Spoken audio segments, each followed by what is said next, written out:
Now watching Showbiz Now, your daily showbiz update. Good thing nga ba para kina Janine Gutierrez at Paolo Abilino ang hindi nila pag-amin sa publiko kahit na nga marami nagsasabi na talagang naging magkarelasyon ang dalawa. Bakit ba natin sinasabing naging magkarelasyon? Ayon kasi sa update ng bulgaronline.ph, hindi pa man nga umamin na sila pero tila hiwalay na nga daw sina Janine at Paolo. Mula sa naging artikulo, mukhang may mga bagong magiging miyembro nga daw ng SMP or Samahan ng Mga Malalamig ang Pasko. Hindi pa man nakukumpirma at wala pa mang pag-amin sa panig nga ni na Richard Gutierrez at Sara Labati sa napapabalitang hiwalayan nila. Heto na naman daw at bago na namang pinagpepiestahan na hiwalayan. This time, ang lead actor ng linlang na si Paolo Avellino at ang kapipirma pa lang uli ng renewal ng kanyang kontrata bilang kapamilya na si Janine Gutierrez ang sinasabing hiwalay na.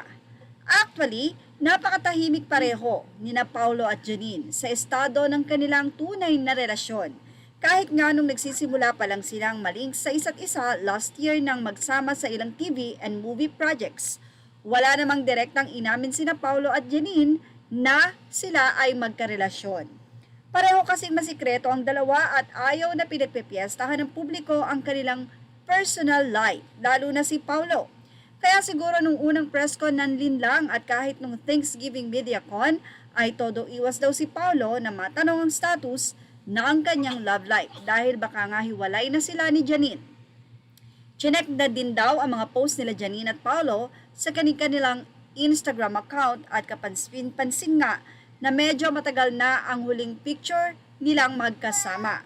At kahit sa mga pinopost ni Janine na sexy and hot photos niya ngayong wearing a two-piece swimsuit habang nasa Boracay with friends, hindi rin makikita ang pag-like naman ni Paolo Avellino. Maging si Janine, hindi rin naman nagla-like sa mga post ni Paolo sa Instagram.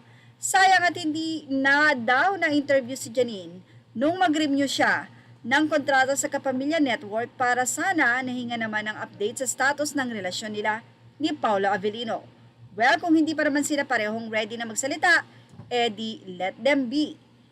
Hindi nga natin sila napaamin na sila na, tapos gusto natin malaman ngayon, makumpirma kung hiwalay na ba sila. Anyway, ano nga ba talaga? At ano ang masasabi nyo dito? Baka naman talagang tahimik lang ang dalawa at parehong busy sa kanilang career. Dahil si Paolo ay busy sa linlang habang ito naman si Janine ay kakarenew pa lang ng kontrata. Sabi nga, pareho silang tahimik kaya mukhang hindi magsasalita ang dalawa. Yan ang ating Showbiz Now update. Images are all credit to the rightful owners and thank you for watching Showbiz Now.